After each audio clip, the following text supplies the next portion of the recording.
Good morning, everyone, and thank you very much for joining us this morning. I'm David Nafsker. I'm the Executive Director for the Conference of Great Lakes and St. Lawrence Governors and Premiers.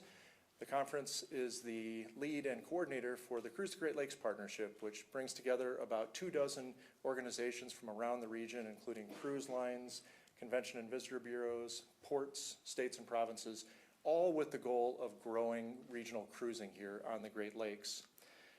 It's been a terrific partnership that was launched originally in 2018. You're going to hear some of the statistics about how cruising in the region has grown over the last 7 years, and we are thrilled to be previewing the 2026 season and all the places around the region that cruise ships will be visiting. Remarkably, the growth of cruising in the Great Lakes has been steady. It has grown every single year except for the COVID years, and that's really remarkable if you look around the whole world in terms of broader trends for cruising.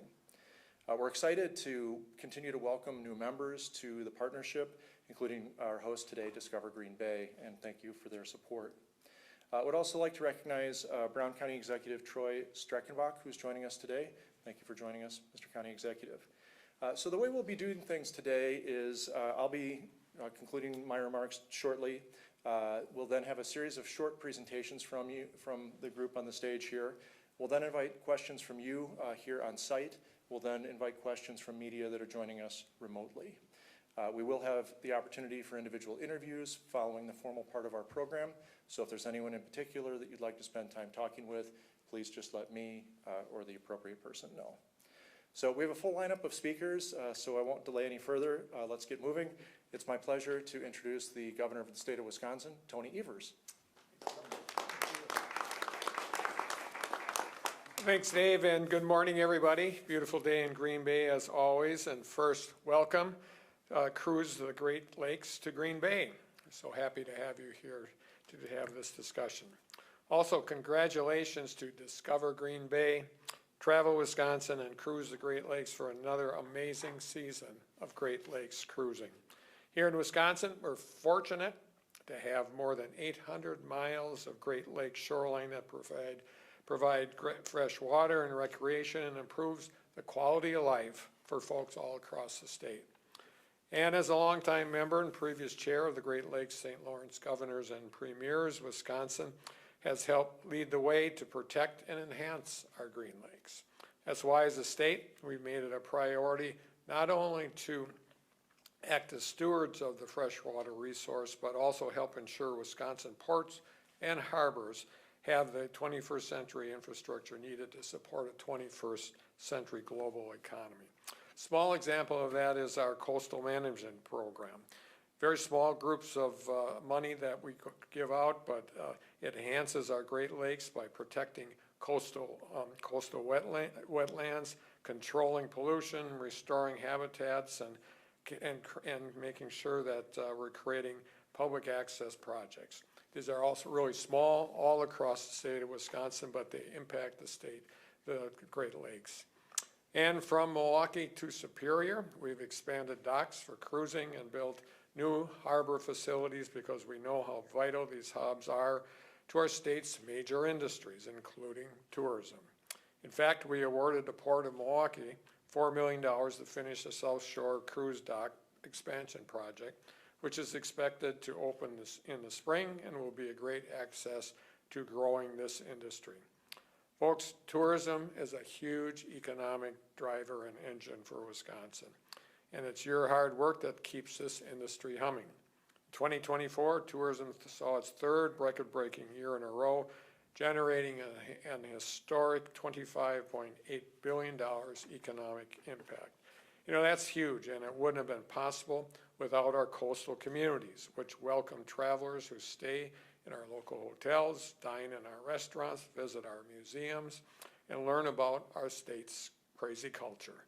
That's why the budget I signed this summer makes significant investments in supporting success in the tourism industry. This budget invests nearly $34 million for the Department of Tourism to continue promoting Wisconsin as a premier business, cultural, and recreational destination.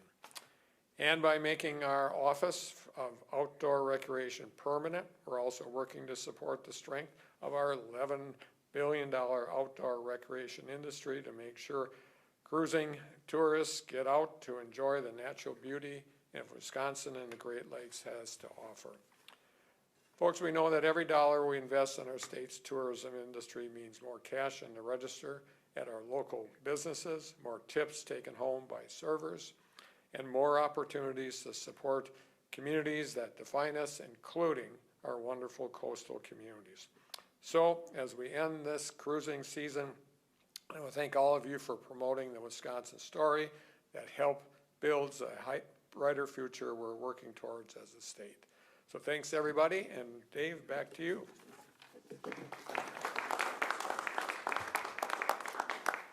Thank you, Governor. And if you look at the map here, it really tells the story of why the governors and the premiers are working together on this particular topic. Tourism is, of course, very important to the state of Wisconsin, as the governor mentioned, but a cruise doesn't just visit one state or one city. Necessarily, they visit multiple places around the whole region. So that's why partnership and collaboration is so important to growing this industry. It's also really great to be here in Green Bay. I've been to many port cities and seen port facilities that are welcoming cruise passengers, and I can tell you this is one of the nicest, just outside the window here. And we'll be hearing a little bit more about the facility and how cruising is important to the city from the mayor. It's my pleasure to introduce Mayor Eric Genrich. Mayor? Well, thanks so much for the introduction, Dave, and thanks to the governor for being here and all the support that he has always demonstrated to the city of Green Bay.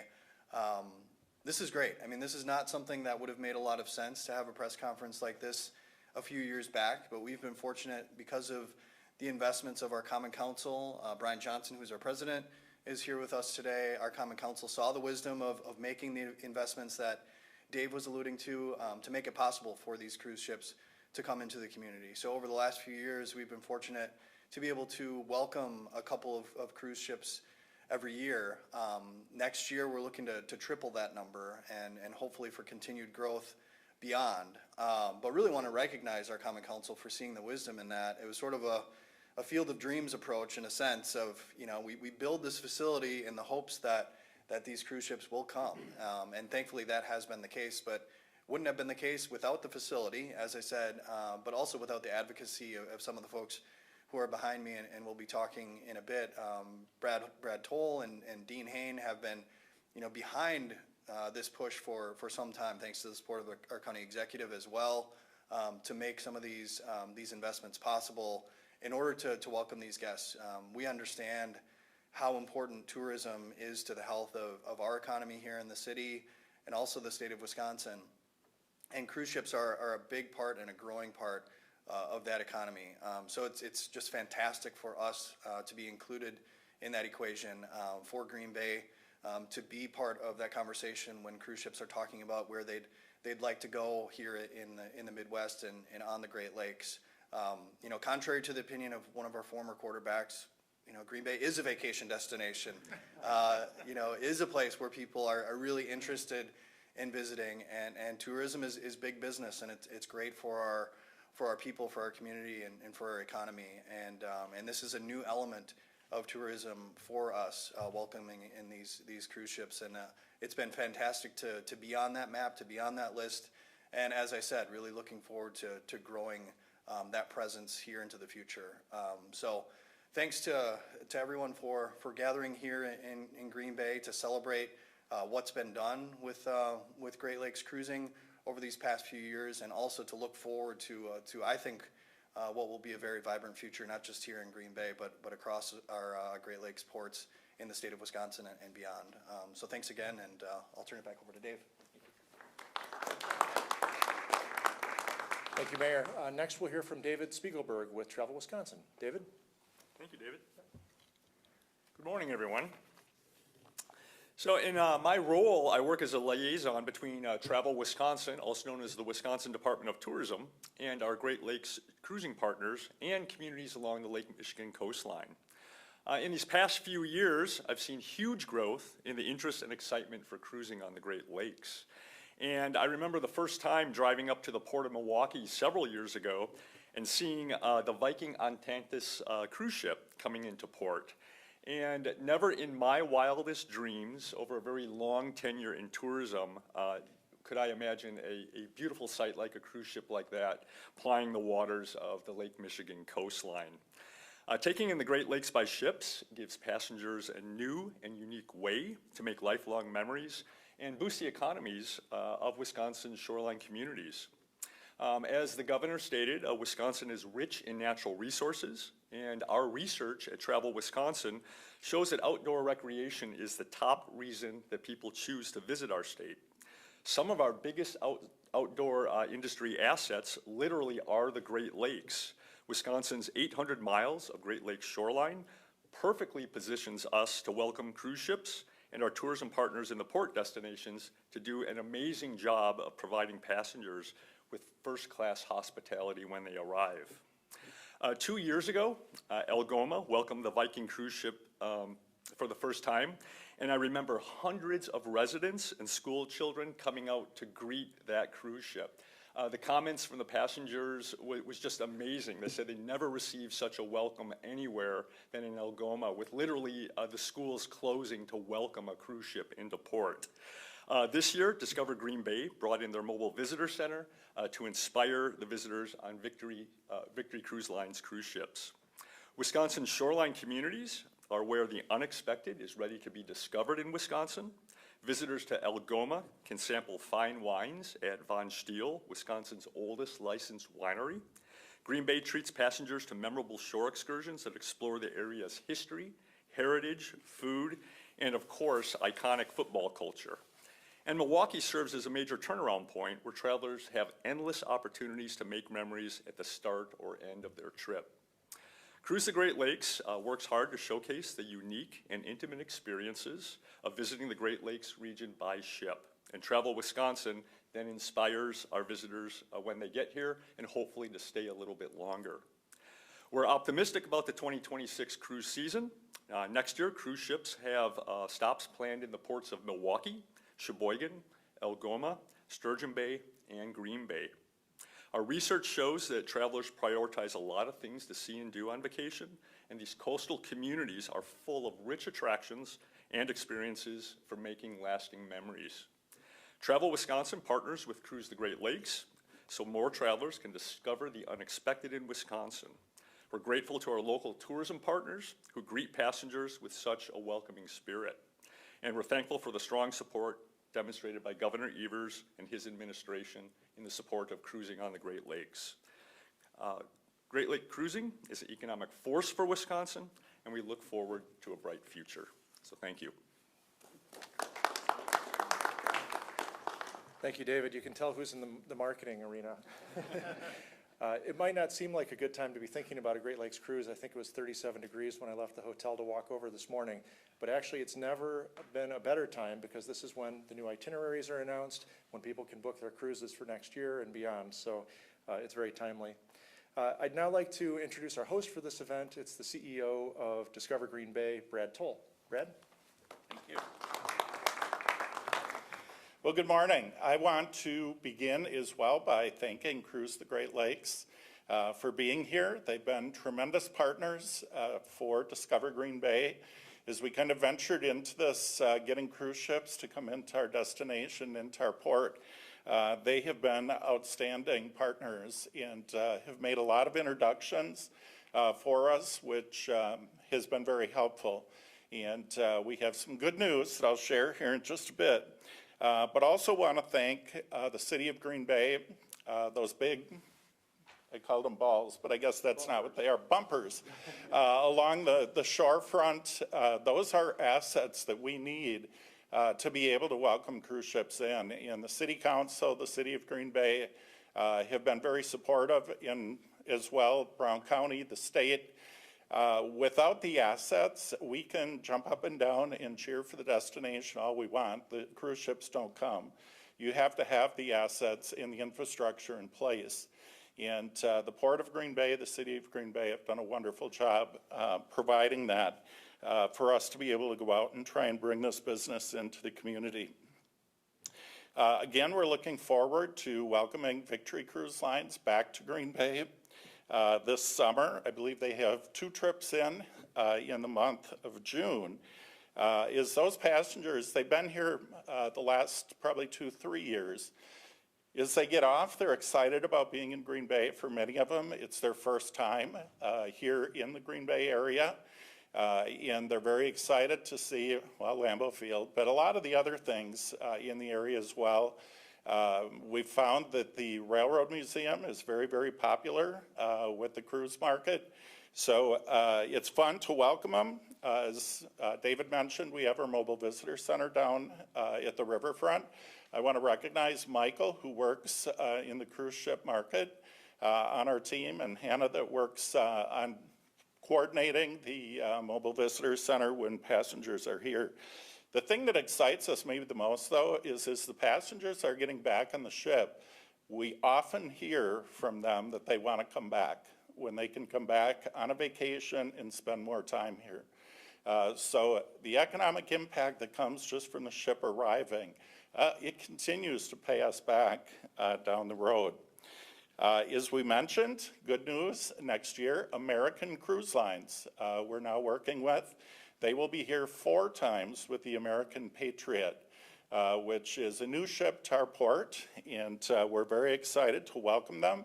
Michael, 2 weeks or so they're coming in to, yeah, they're starting to look at the port itself, look at the attractions that we have in the area, and we'll be working with them to set up the excursions that their passengers will enjoy when they arrive here.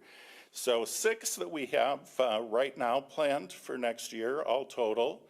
That's 6 ships, about 785 passengers.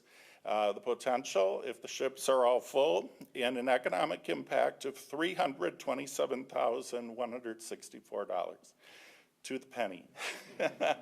So we're very excited. Obviously, it takes a lot of people to make this happen, but we look forward to continuing to grow this in our destination. And again, Cruise the Great Lakes, thank you so much for helping us do that over the years. Thank you. Thank you, Brad. And the Great Lakes cruise market is really unique, and it's really at the top end of the tourism marketplace. As a counterpart from Viking Cruise Lines likes to say, this isn't the umbrella drink crowd, but these are people who really come for their cultural experiences. They spend freely in the communities they visit, and the figures that Brad just cited are a good example of that. I'd now like to invite the Green Bay Port Director, Dean Hain, to say a few words. We've worked with one another for many years, growing cargo and other kinds of things. This is a new cargo, I guess, of a type, but it's really been fun now to see how we're working differently with ports, and in this case, with the Port of Green Bay. Dean? Thank you, Dave. As Dave mentioned, I'm Dean Hain, the Port Director at Port of Green Bay, and the longest-serving Port Director on the Great Lakes. So one, I want to echo and support all the previous remarks that were given, and try to focus on some things that maybe have not been mentioned. But I've watched this industry grow from its infancy, and we are definitely not at its maturity. So there's opportunity there, and we are working hard with the City of Green Bay to realize this. So as was mentioned, you know, the fact that we're a river port and these vessels can pull into our downtown and get off and access things that they can't in other ports. If you imagine most ports, they're industrial port property. That's where they would typically get off. So we have a unique opportunity here where they're getting off in downtown Green Bay, where there's a farmer's market, there's shops, eateries, coffee shops. So that is very unique and a great asset. And I think there's a lot of potential for Green Bay. In addition to this location, you know, the port is building a new port facility. And at that facility, we'll also be able to accommodate the largest of Great Lakes cruise ships that can't get through to Lights Park. So those two fronts should allow this opportunity to materialize for Green Bay. So with that, you wonder what's the purpose of the port's interest in cruise ships and all that? I mean, if you go right to our mission, the port's mission is to enhance the economic vitality of northeastern Wisconsin, and that's to provide safe navigation and infrastructure that moves people and cargo across the nation and internationally. So thank you.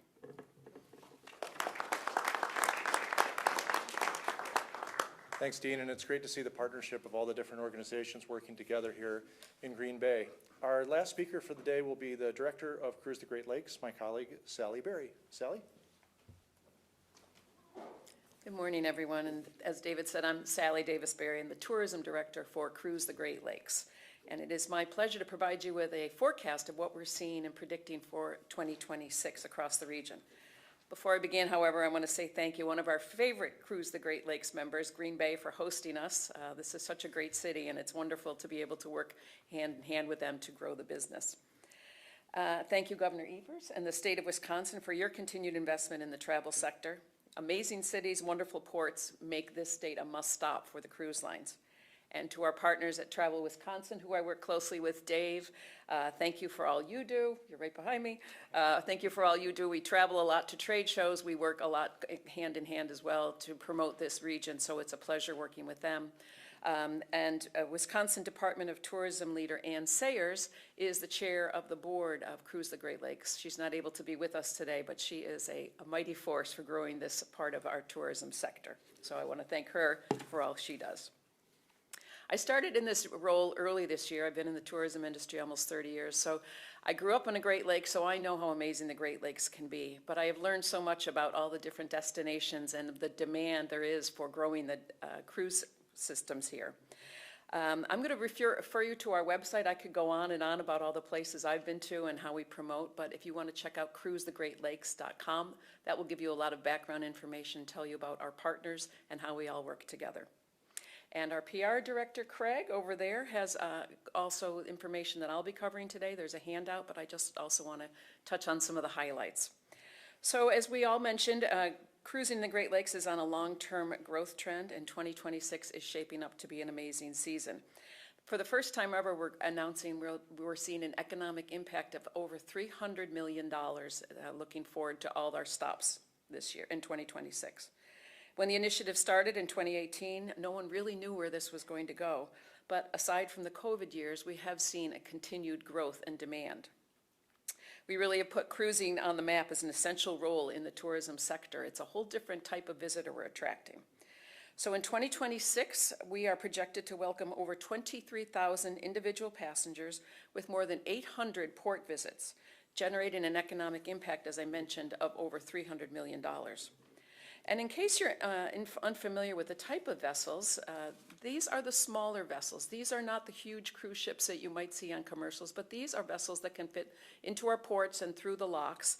So they create a more intimate type of experience, so a different type of travel experience. The cruise lines often visit both U.S. and Canadian ports. American Cruise Lines, which we have mentioned, is going to be a cruise line that will only be stopping in American ports. So that gives a type of tour visit to a type of visitor we don't always get. Folks, Americans without passports will be able to enjoy the American Cruise Lines cruises. So there's a lot to see when you are on a cruise line, and I'm amazed at all the places I get to see, making sure I can help promote. But, a sample itinerary on one of our cruise lines includes things like Niagara Falls, the Rock and Roll Hall of Fame, the Henry Ford Museum, the Sioux Locks, Mackinac Island, and as I got to see yesterday, very popular here in Green Bay, Lambeau Field tours, the Green Bay Botanical Gardens was amazing, the National Railroad Museum, as Brad mentioned, and Heritage Hills are all some of the spots that the cruise lines are looking to add in going forward. So when we did our 2025 forecast a year ago, we were so excited to announce that Victory Cruise Lines would be joining the Great Lakes, and that has been a huge success. So 2026, we're excited because American Cruise Lines will be joining us. So to be able to have another cruise line adding new ports is a great sign of increased demand, and the fact that the cruise lines are seeing that their ships are, the cruises and the ships are selling out all the time, the demand requires them to find new ports and bring in new ships. So in 2026, we'll be welcoming 7 different cruise lines. Our longtime member, Pearl Seas, Ponant Cruise Lines, St. Lawrence Cruise Lines, Victory, Viking, Hapag-Lloyd, and as we've mentioned several times, our newcomer American Cruise Lines.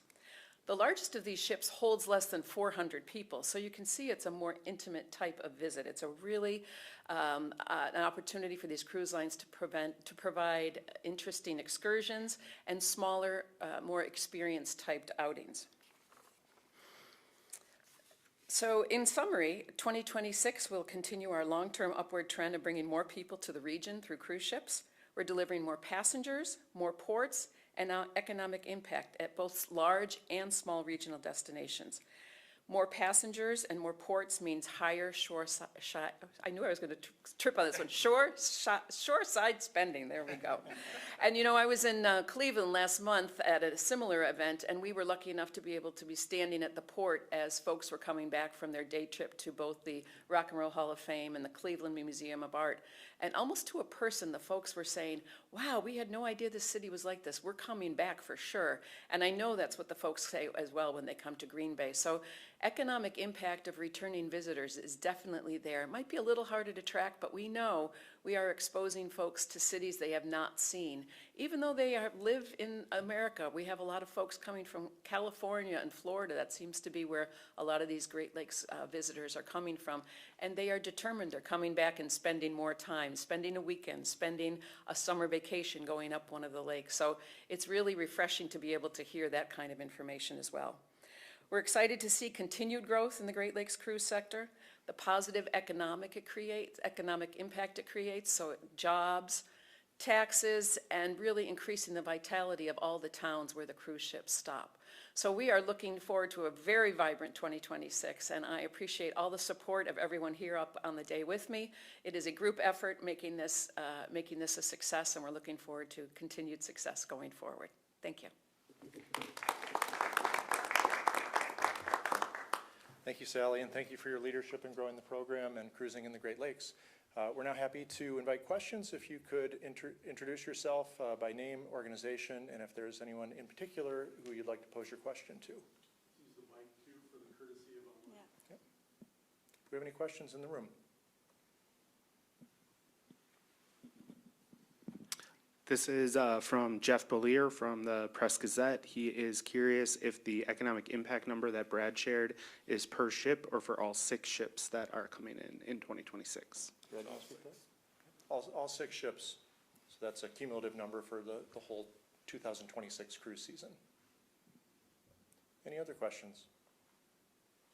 All right, well, if there are any individual questions that you'd like to pose or talk with individuals that we have up on stage, please feel free to either ask me or them directly. If you do want to take any photos, we have a backdrop here.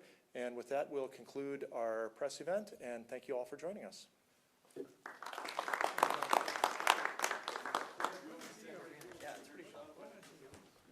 Help yourself to breakfast.